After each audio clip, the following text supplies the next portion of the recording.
Dimulai.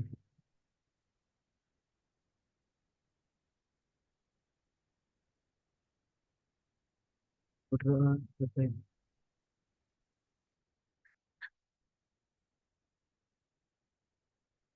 Innalillahi. Eh, ya, teman-teman sehat selalu ya. Sehat selalu. Insya Allah puasa ini dengan puasa perkuliahannya tetap semangat ya. Dan semoga dimudahkan nanti kita perkuliahan hari ini. Walaupun di awal-awal pasti akan disampaikan kontrak pembelajaran ya. Saya sampaikan dulu RPS-nya dan juga rencana tugasnya. Jadi nanti kalian bisa mengira-ngira untuk bobot nilainya nih. Kalau yang tadi dengan kelas pagi ya. Kelas pagi itu kehadirannya 10%, tugas mandirinya 20%, terstruktur 25, UTS 25, dan UAS-nya 20%. Kalau yang di materi di awal yang sudah diupload eh, dibalik ya antara tugas terstruktur dengan UAS. Tugasnya 20%, UAS-nya 25%. Nah, kenapa bisa akhirnya yang kelas pagi berubah ya? Nanti akan saya sampaikan RPS. Kita bahas sebelum ke RPS, teman-teman jangan lupa mengisi presensi ya di Litera, presensi dan juga konfirmasi kehadiran dosennya. Selain itu juga konfirmasi kesesuaian atau tidak sesuai dengan RPS. Jadi nanti tiap pertemuan kalian jangan lupa mengisi presensi karena kehadiran itu minimal 80% ya. Jadi kalaupun kalian rajin mengerjakan tugas, UTS, UAS ya, tapi kalau kehadirannya kurang dari 80%, nilai akhirnya tidak akan keluar. Itu yang hasil evaluasi dari semester kemarin ya, ganjil kemarin. Banyak juga yang nilainya tidak keluar, walaupun pas presensi masih dibantu sama dosennya nih, dihadirkan.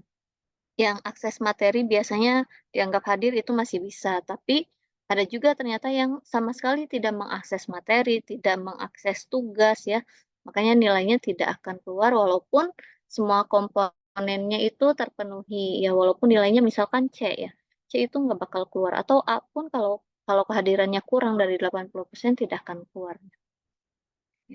Semua pengumpulan tugas, laporan, atau jawaban UTS UAS semuanya diuploadnya pada Litera ya, termasuk kalau ada izin, kalian mau izin acara keluarga misalnya, ataupun sakit. Nah, uploadnya juga di Litera, tapi di diskusinya aja, di diskusinya tiap pertemuan ya, pertemuan mana yang akan kalian izin atau ada surat dokter ya.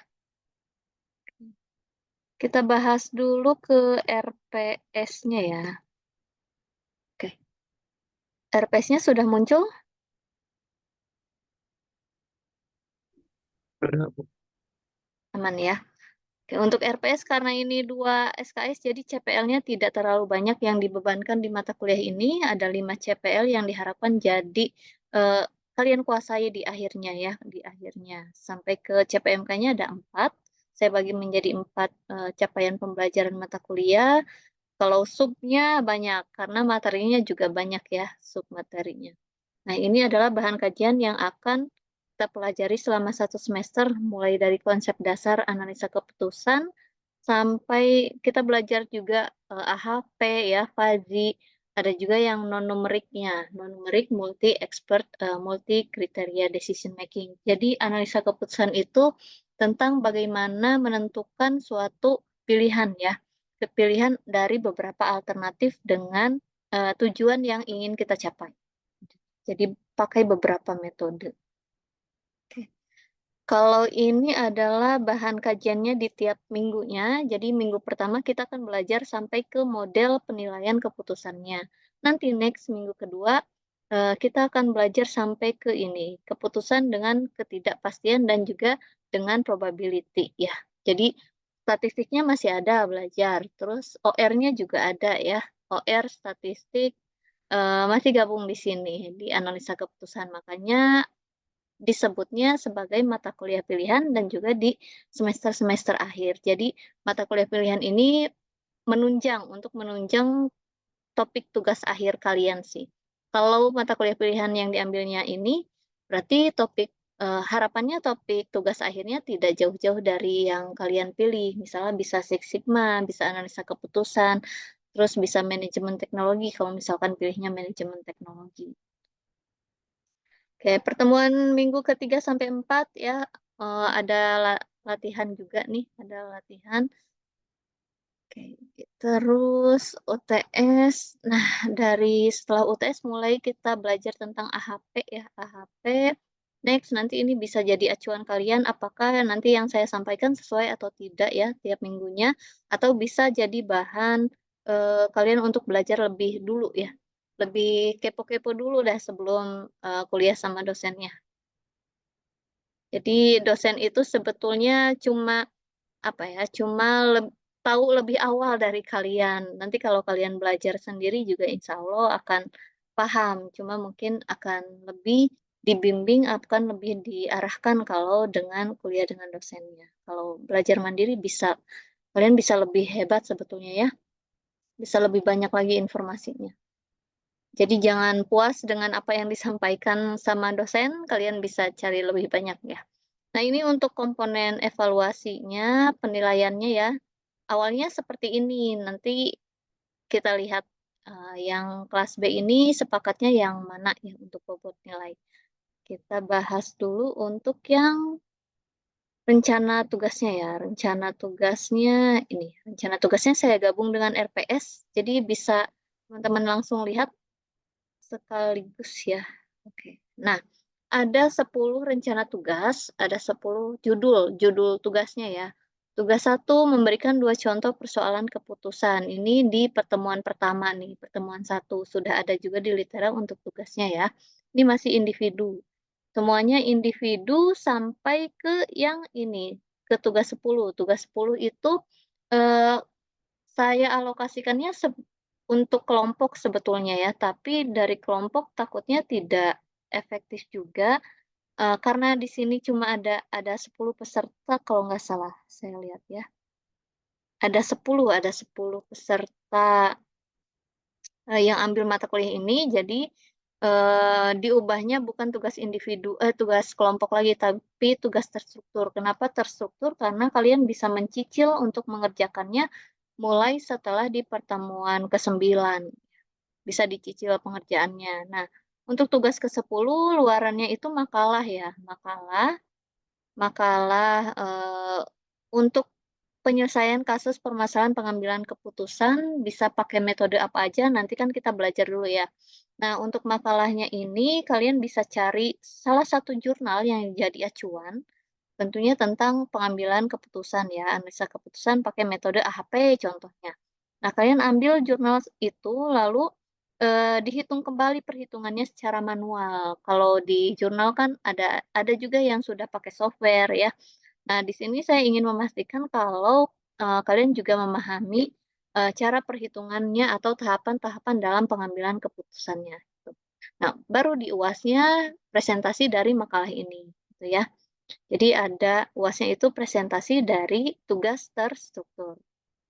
Tuh, makanya tadi dibalik mereka ingin tugas terstrukturnya lebih besar daripada UAS karena UAS, presentasi katanya, "Oke lah presentasi bisa menguasai," gitu. Cuma kan kalau nilai tugas terstrukturnya rendah juga akan sangat mempengaruhi ke nilai akhir. Itu aja rencananya. Nah, ini rencana-rencana dikerjakan kapan, nanti teman-teman bisa lihat di RPSE rencana tugasnya ya. Kita kembali lagi ke materi. Jadi untuk bobot ini kalian lebih, ada yang ingin diubahkah? Kita diskusi dulu untuk yang bobot penilaiannya kelas B.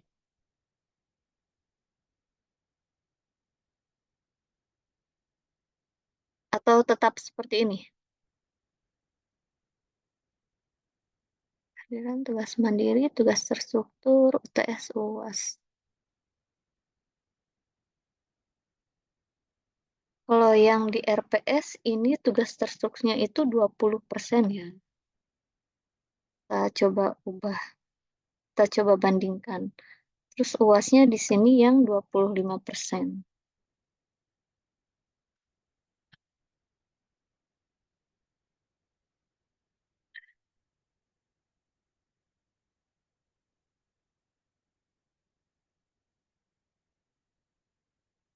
Kalau yang di kelas ini mau yang mana? Opsi merah atau yang hitam? Atau tugas mandirinya mau diperbanyak? Enggak sih, tugas mandiri mah nggak terlalu banyak juga. Yang harus betul-betul kalian kerjakan di tugas terstruktur. Tapi ya lumayan 20%. Gimana, silahkan, mangga kita bisa diskusi dulu. Kalau menurut saya kayaknya tugas strukturnya aja Bu ditingkatin, terus UASnya yang lebih rendah aja. UASnya yang lebih berarti yang hitam ya. Iya Bu. Kita coba cek dulu.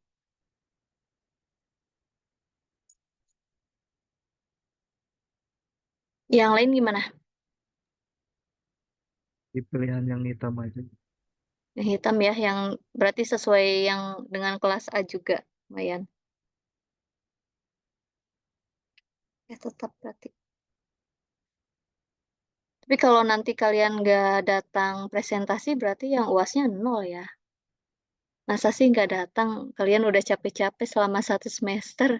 Masa anjloknya dinilai UAS? Jangan sampai ya. Oke, setuju ya yang ini. Nanti akan saya ubah di bobot penilaiannya.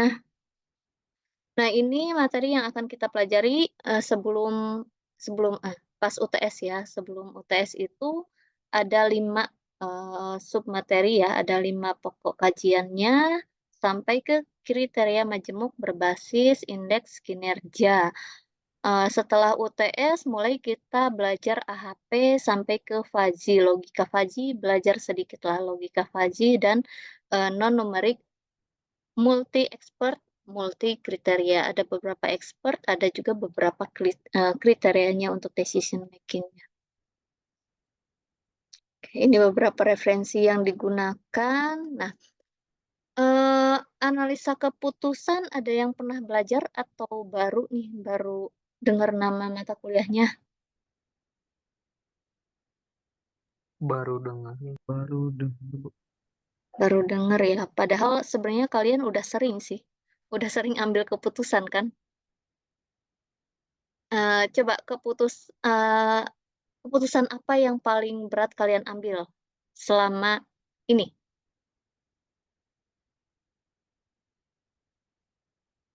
Contohnya pas ada masalah apa tuh? Hmm, Trouble di mesin Bu. Apa? Masalah di mesin Bu. Oh, Trouble di mesin. Ada pilihan apa aja? ganti heatsinknya atau ganti yang lainnya gitu. Oke, ganti spare partnya atau ganti Ya, ganti bahannya gitu. ganti bahannya. Oke, pemilihan bahan di mesin ya.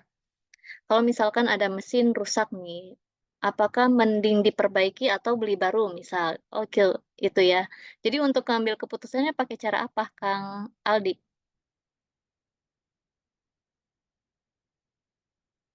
Dihitung dulu atau udah ada langsung ada solusinya? Bisa tahu? Langsung nggak dihitung, kok langsung aja. Oh, langsung aja. Iya. Berarti pakainya nanti yang mana nih? Ada beberapa jenis ya, beberapa jenis pengambilan keputusan nanti termasuknya yang mana yang kalau pengambilan keputusannya bisa dilakukan secara langsung. Tapi secara langsung pun tergantung ya, apakah menurut feeling atau menurut hasil ya analisis gitu. Yang lain ada lagi keputusan apa yang paling berat kalian putuskan?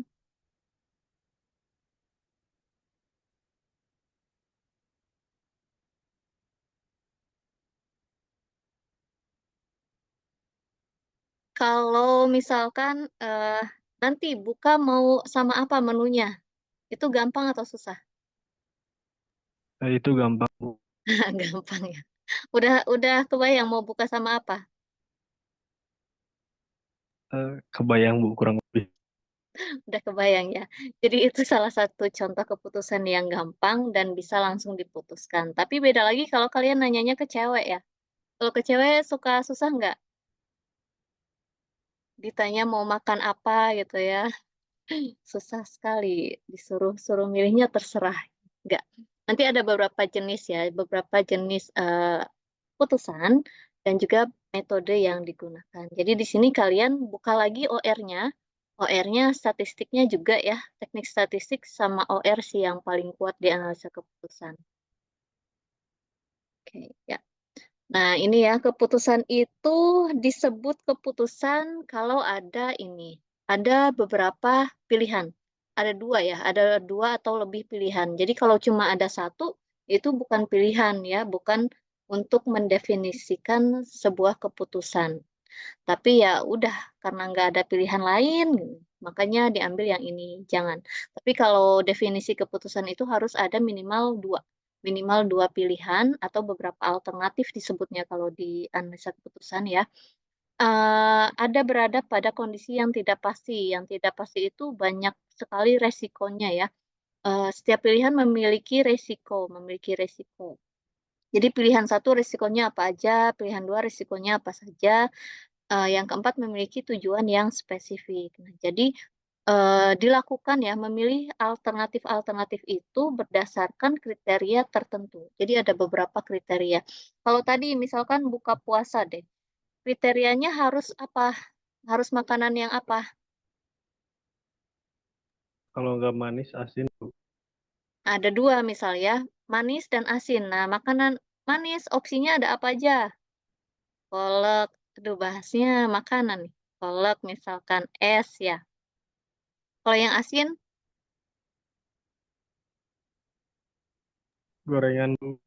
gorengan. Gorengan atau bisa langsung makan gitu ya, bisa langsung makanan berat. Nah, itu bisa didefinisikan sebagai, keputusan. Jadi ada alternatif satu makanan asin, makanan yang manis misalnya. Terus kriterianya harus ada makanan asin, harus ada makanan manis misal, atau harus juga, beli takjilnya harus yang murah, harga menjadi kriteria, untuk kita membeli takjil lah misalkan. Selain itu harus, yang bersih misal ya. Jadi itu yang disebut dengan ada beberapa kriteria, ada beberapa resiko. Tapi tujuannya sama, yaitu ya buat buka puasa gitu. Oke. Dalam pengambilan keputusan juga bukan hanya dibutuhkan kalian harus bisa memilih, bukan, tapi kalian harus bisa menerima ya, kalau resiko atau ketidakpastian itu, kalian ambil. Misalkan, resikonya kalau memilih, harga yang murah, rasanya mungkin nggak akan seenak yang di toko B misalnya. Nah, kalian harus, puas dengan ekspektasi itu, bisa menerima resikonya kalau rasanya itu ya tidak seenak yang B, tapi saya dapat yang murah misalnya. Intinya resiko apapun kalian harus bisa menerima resiko itu. Tapi kalau dikira tidak bisa menerima, ya udah jangan, dimasukkan ke dalam alternatif ya, atau bisa jadi itu bukan prioritas kalian, gitu. Jadi pilihlah keputusan yang resikonya bisa kalian, terima juga.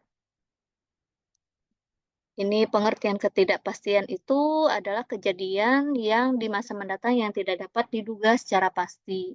Kalau resiko, peluang terjadinya suatu kejadian akibat tindakan yang diambil ya. Jadi semakin tinggi ketidakpastian dari kejadian itu, maka semakin tinggi juga resikonya yang harus kalian ambil sebagai pengambil keputusan. Ini adalah contoh keputusan yang harus diambil oleh seorang manajer, contohnya. Contohnya, apakah menerima atau menolak? Misalkan ada orderan nih masuk, jumlahnya banyak, tapi, customer itu ingin harganya lebih murah, sering ya, sering terjadi ya seperti ini. Nah, sebagai manajer, kalian apakah mau menerima atau menolak pesanan itu? Kira-kira bisa langsung diputuskan atau enggak?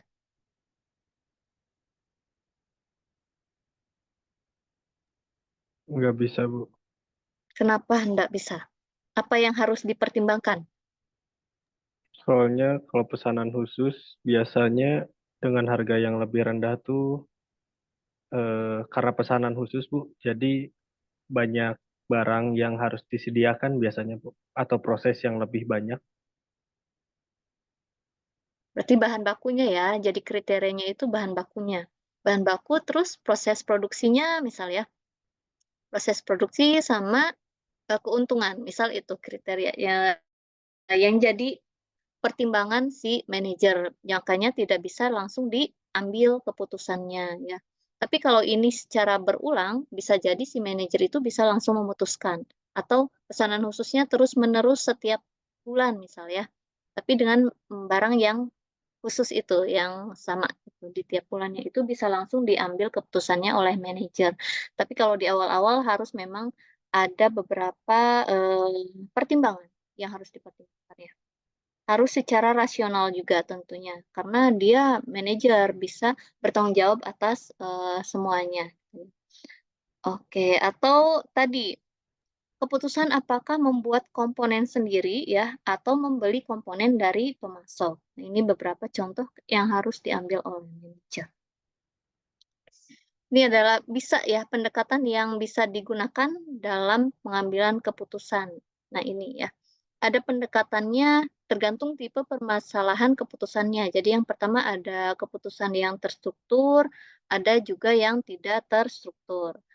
Eee, Menurut kondisi dalam pengambilan keputusan, ada kondisinya yang pasti, yang sudah bisa diprediksi betul-betul ya, diprediksi apa saja yang akan terjadi, ada juga yang beresiko, ada juga yang tidak pasti, uncertainly. Ada juga yang menurut gaya pengambil keputusan. Gaya pengambil keputusan ada yang dia bersifatnya analitik, direktif, konseptual, dan behavior. Nah, manajer itu bisa juga sih di direktif sama, behavioral, tapi bagusnya di konseptual dan analitik. Untuk error dan biasnya dalam pengambilan keputusan harus dipertimbangkan ya, bisa juga dipertimbangkan dari errornya atau ini, memilih alternatif terbaik. Ini metodenya ya, beberapa metodenya ada maximizing, ada satisficing ya, implementasi dan evaluasi. Ya. Ciri-cirinya ini ya, situasi yang dihadapinya itu tidak pasti. Terus yang kedua, situasi yang dihadapinya sangat kompleks, jadi tidak bisa kita langsung memutuskan dalam satu waktu itu. Ada beberapa tujuan-tujuan, dengan banyaknya tujuan, banyak juga alternatif-alternatif yang harus dipilih. Yang keempat, memiliki perbedaan perspektif dan, ada perbedaan di kesimpulan juga. Jadi kesimpulannya bisa berbeda kalau banyak orang ya, banyak perspektif yang masuk. Nah, untuk metodenya ini ya, metodenya nanti kita bisa lihat di oke. Ya, dari pendekatan itu tadi, yang awalnya bisa menurut feeling ya, feeling itu bisa aja sih digunakan untuk mengambil keputusan, tapi kalau kalian sudah, tahu, sudah punya knowledge-nya ya, sudah punya dasarnya, dari dasar-dasar atau dari pengetahuan itu dilatih lagi, maka nanti akan jadi skill, bisa jadi skill ya. Dari skill, diubah bisa membentuk attitude ya, attitude-nya kalau attitude-nya diulang-ulang, jadi habit atau kebiasaan. Nah, dari habit ini membentuk karakter. Jadi, di seorang pengambil keputusan itu bisa sangat terlatih kalau dia sudah mengetahui, pengetahuan tentang cara pengambilan keputusan atau track record sebelumnya lah, dari pekerjaan di manajer misalkan. Terus, sehingga skill-nya terus terasah ya, membentuk, attitude dan juga kebiasaan dan karakter. Jadi tidak sembarangan orang mungkin di awal-awal bisa untuk jadi percobaan kalian bisa untuk intuisi dulu, tapi kan nanti pasti ada evaluasi, "Oh ternyata salah ya ambil keputusan A." Bisa diasah dari sekarang dengan apa? Dengan perbanyak knowledge-nya ya. Oke, ini adalah elemen kunci dalam pengambilan keputusan. Tentu harus ada masalahnya dulu, harus ada masalahnya, kita tentukan tujuannya apa saja dari masalah itu, terus ada satu tujuankah atau ada 2 tujuan ya, terus alternatif dari tujuan itu apa saja, tadi pilihannya, pilihan pertama, pilihan kedua, misalkan makanan asin atau makanan manis gitu, itu disebutnya alternatif, tujuannya buka puasa misal. Terus, konsekuensi, jadi ini itu menjelaskan bagaimana masing-masing alternatif dapat mencapai tujuan tersebut. Nah, ini trade-offs ini adalah nah, ketika semua tujuan tidak tercapai, kita bisa menerima atau tidak ya. Jadi itu yang, harus dipertimbangkan. Ketidakpastian, toleransi resiko juga dan juga, untuk rencanakan koordinasi yang efektif juga. Nah, ini ada 8 elemen kunci dalam pengambilan keputusan. Kalau jenis-jenis keputusan, nah ini ada dibagi jadi 4 yang besar ya. Ada landasan yang digunakan, level manajemen, ketersediaan pemecahan masalah, dan juga kepastian hasil. Kalau yang pertama yang landasan ini ada yang disebutnya keputusan berdasarkan logika, ya. Berdasarkan logika, empiris, dan juga feeling tadi, judgement atau intuisi. Nah, ada 3 ya, logika, empiris, dan juga feeling. Kalau logika ini ya kita pakai metode yang sudah pasti. Pakai metode yang sudah pasti, kalau empiris berdasarkan data-data yang sudah ada. Data-data yang sudah ada, nah yang susah itu feeling. Feeling, perasaan, judgement. Kita belum tahu kondisi kita saat ini seperti apa, pasti akan, sangat mempengaruhi keputusan yang akan kita ambil. Jadi kalau bisa dihindari yang feeling atau judgement kecuali sudah menjadi seorang pakar ya, pakar di bidang itu. Boleh pakai feeling atau judgement. Nah, di level manajemen ada yang keputusannya strategis, taktis, dan juga operasional. Kalau operasional biasanya dia berulang-ulang untuk mengambil keputusannya ya, atau permasalahannya itu berulang-ulang sehingga bisa diselesaikan secara langsung. Yang taktis ini untuk jangka menengah nih, jangka menengah, dan strategis untuk jangka panjang. Lalu untuk berdasarkan ketersediaan pemecahan masalahnya ada yang terprogram, tidak terprogram, dan tidak terstruktur. Ya. Terus berdasarkan kepastian hasilnya ada yang pasti, beresiko, tidak pasti, dan keadaannya berkonflik. Nanti masing-masing akan dijelaskan ya. Nah, ini contohnya untuk yang tadi ya. Berdasarkan level manajemen kan ada 3, yang strategis, taktis, dan juga operasional. Nah, untuk yang operasional biasanya jangka pendek suatu permasalahannya. Untuk jangka pendek, kalau taktis, jangka menengah, strategis ke jangka panjang. Ini lingkungannya dan sifat-sifatnya. Perbedaan dari masing-masingnya berdasarkan level manajemen ya. Kalau strategis itu di level pimpinan organisasi. Dia memutuskan itu di level pimpinan sebuah organisasi ya.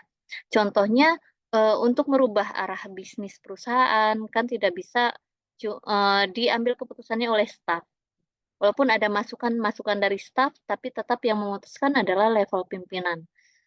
Yang kedua contohnya itu pemindahan pabrik dari kota A ke kota B dan lain-lain ya, menambah atau mengurangi karyawan. Nah, kalau staf kan nggak bisa kita memutuskan, ya kita inginnya menambah ya, menambah karyawan dan juga gajinya dinaikkan gitu pastinya. Tapi keputusan strategis ini levelnya pimpinan. Kalau yang taktis itu levelnya, untuk kepentingan operasional perusahaan. Contohnya, misalkan keputusan untuk memproduksi apakah produksinya komponen dari sendiri atau membeli dari pihak lain, make or buy, dan keputusan untuk menerima atau menolak pesanan. Ini bisa di level manajer ya, level manajer bisa nih untuk yang keputusan taktis. Nah, untuk yang operasional ini untuk, berhubungan dengan pengelolaan organisasi sehari-hari, bisa dilakukan di level supervisor ya. Ada yang jadi supervisor atau manajer atau pimpinan di sini? Oh, kepo dulu sedikit. Eh, siapa? Jangan malu-malu. Saya Bu, Kang Fajar sebagai apa? eh, apa ya Bu? Komisaris? Wih, komisaris. Eee, Sering ya ambil keputusan berarti? Sering Bu. Mana yang paling susah? Biasanya yang paling susah tuh buat ngambil ini Bu. Kalau ada dua project yang jalan secara bersamaan, tapi yang satu jangka panjangnya lebih baik, sama yang satu tuh eh, uangnya lebih baik, tapi dalam satu waktu Oh, aja sih. oke, itu ya. Nah, selama ini gimana cara menentukan, keputusannya? Biasanya buat ngambil keputusannya eh, ngeliat, kalau saya pribadi mungkin sama teman-teman saya lebih lebih suka ke yang lebih jangka panjang sih Bu, karena kebetulan kita juga kebanyakan anak muda, Bu. Kalau yang satu waktu uang terlalu banyak pun takutnya nggak bisa nge-manage-nya, Bu. Jadi lebih seneng yang jangka panjang aja deh sekalian. Jadi biar bisa Benar. belajar. Iya, berarti pertimbangannya apa kalau jangka panjang? Lebih konsisten ya pemasukannya. Iya, masukannya lebih konsisten aja sih, Bu. Oke, resikonya lebih besar yang mana? Resikonya eh, sebenarnya lebih besar yang ngambil apa, yang uangnya lebih besar di depan sih, Bu. Karena keterbatasan untuk pengolahan dananya tuh orang-orangnya tuh belum terlalu paham ke arah sana, Bu. Sedangkan buat yang jangka panjang tuh resikonya mungkin ketika ada pekerjaan lain yang sama, yang tipikal, itu tuh nggak bisa diambil sama orang yang sama, jadi harus nambah orang lagi mungkin, Bu, buat ininya. Berarti itu sudah masuknya ke ini ya, strategis atau taktis nih, keputusan strategis atau taktis lumayan. Bagus ya, bagus. Nanti teman-teman juga di sini kalau pasti ada yang nggak sadar sehari-hari juga ternyata oh saya juga mengambil keputusan ya, termasuk kalian hari ini mau ikut kuliah atau enggak nih, mau hadir kuliah atau enggak itu juga termasuk keputusan ya, keputusan untuk melawan rasa malas diri sendiri. Oke, kalau yang operasional itu sudah di levelnya supervisor. Contohnya, untuk melaksanakan maintenance mesin tadi ya secara insidental atau menyusun jadwal shift kerjanya. Nah, ini beberapa kayaknya udah nggak asing juga sih ya dari teman-teman, cuma baru tahu aja, oh saya ternyata sering ambil keputusan, tapi nggak tahu keputusannya betul atau salah ya. Harus mulai, karena sudah dapat dasarnya nih, hindari yang feeling ya, hindari yang feeling. Teman-teman harus mulai observasi data yang sudah ada ya, dan juga kemungkinan positif yang terjadi dan resikonya, ditulis aja. Kalau dipikirkan kasihan, kalian pasti akan selalu, apa ya, kumpul di pikiran, kalau dituliskan lumayanlah bisa dibaca ulang. Nah, kalau berdasarkan ketersediaan, pemecahan masalahnya, tadi ya ada yang terprogram, tidak terprogram, dan tidak terstruktur. Nah, kalau yang terprogram itu dilakukan secara berulang-ulang dan rutin secara periodik ya, sehingga keputusannya dapat dibuatkan programnya. Misalkan, ini adalah untuk tingkat manajemen tingkat bawah ya, manajemen tingkat bawah. Contohnya misalkan kalau di kampus deh, di kampus kan tiap semester ada pelaporan mahasiswa ya di PDDikti, itu kan berulang. Nah, sehingga bisa dibuat suatu programnya gitu. Jadi mempermudah juga. Nah, kalau yang tidak terprogram biasanya untuk manajemen tingkat atas. Jadi bersifat dinamis ya, tidak selalu terjadi masalahnya. Masalah tersebut tidak selalu terjadi, bisa aja insidental. Beda lagi dengan yang tidak terstruktur, tidak terjadi berulang-ulang dan juga tidak selalu terjadi. Jadi, terjadinya pada manajemen tingkat atas. Tapi bahaya yang tidak terstruktur ya, dipengaruhi bagaimana kemampuan si pimpinannya.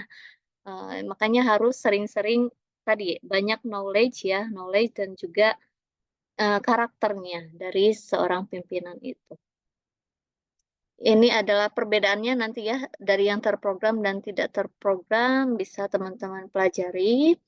Nah, kalau berdasarkan kepastian hasilnya ada 3 ya, keadaan pasti, beresiko, dan tidak pasti. Kalau yang pasti itu sudah diketahui, alternatifnya apa aja ya, alternatif permasalahannya apa aja, dan juga kondisi apa aja yang nanti akan terjadi, kondisi serta hasilnya, hasil dari tiap-tiap alternatif itu. Jadi disebutnya dengan keadaan pasti. Metode yang bisa digunakan, pakai linear programming, sudah bisa ya, bisa pakai linear programming. Tapi kalau yang keputusan beresiko, informasinya tidak lengkap, tidak selengkap yang keadaan pasti ya. Tentang alternatifnya yang tersedia, akan tetapi dapat memiliki dasar untuk menentukan peluang hasil untuk setiap alternatif. Oke, jadi ini masih pakai probabilitas ya.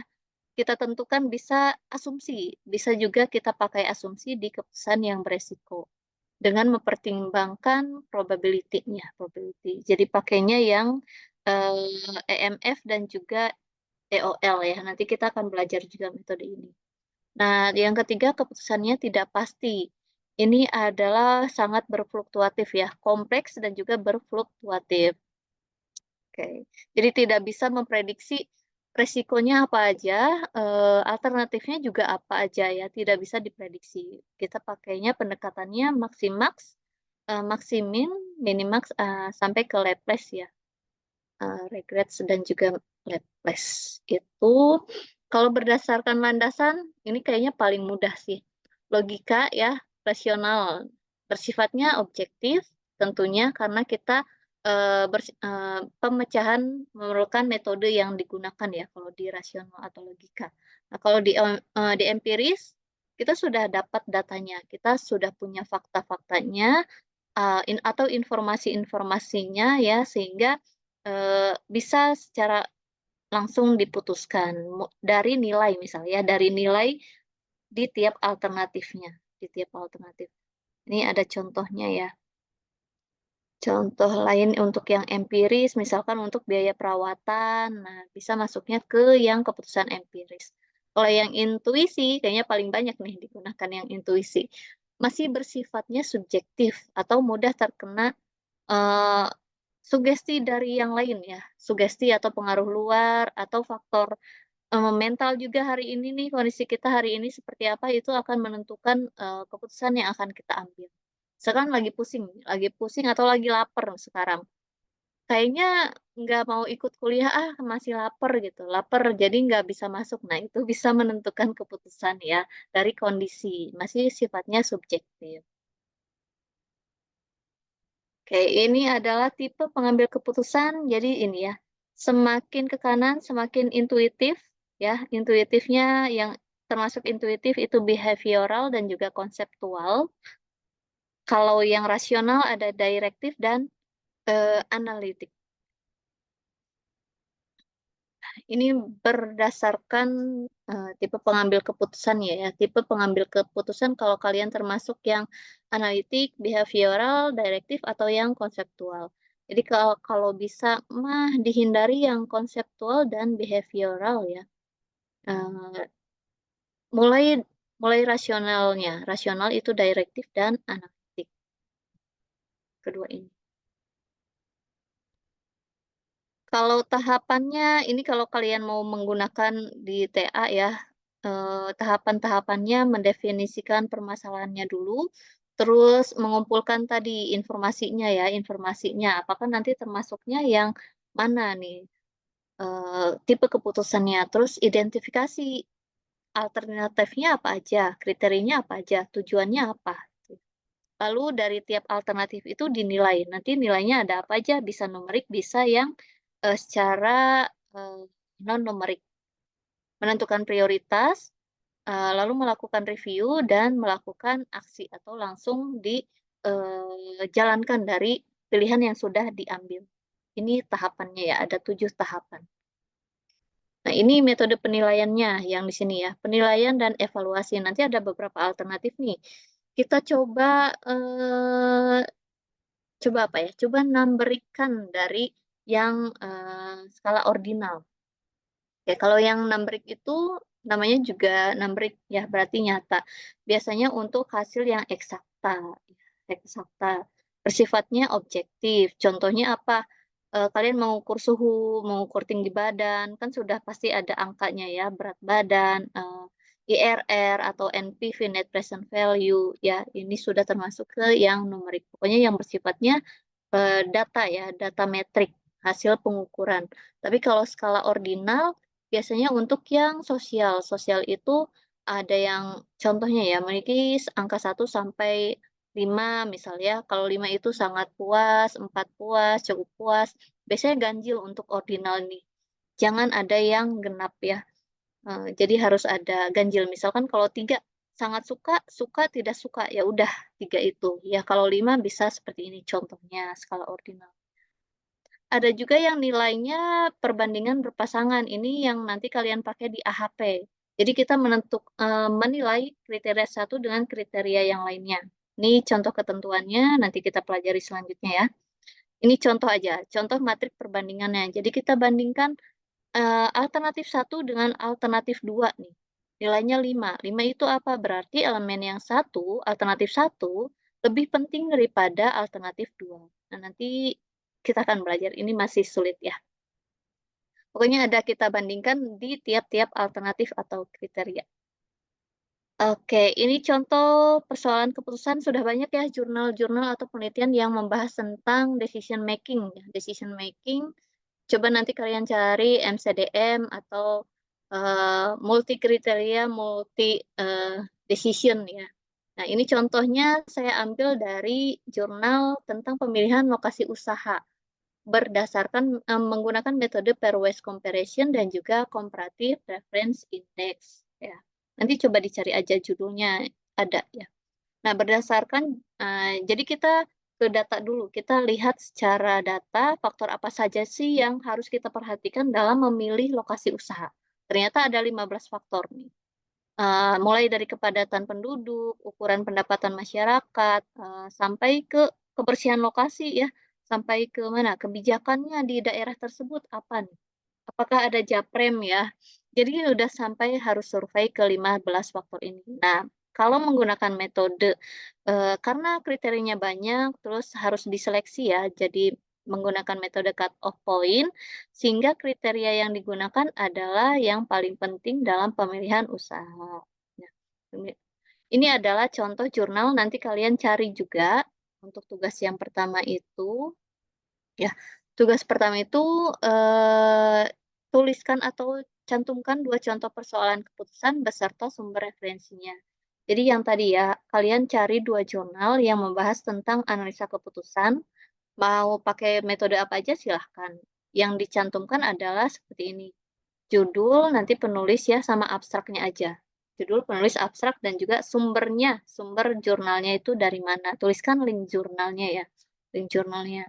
Kalau di abstraknya tidak memuat metode yang digunakan, kriteria yang digunakan apa aja, itu kalian bisa lihat lagi di bab metodologinya, metodologi dari jurnal itu. Pasti ada harusnya disampaikan di metodologi. Ya. Jadi 2 ya. Kalau di abstrak sudah ada lengkap, mulai dari metode sampai ke hasil, itu sampai ke abstrak nggak apa-apa. Tapi kalau tidak ada, tidak dijelaskan metode yang digunakannya apa aja, eee, cantumkan juga metodenya ya. 2 contoh ya, 2 judul berarti, 2 judul tiap orang. Dikumpulkannya di pertemuan kedua. Oke, ada yang ingin ditanyakan? Kita diskusi. Materinya sudah selesai untuk pengantar.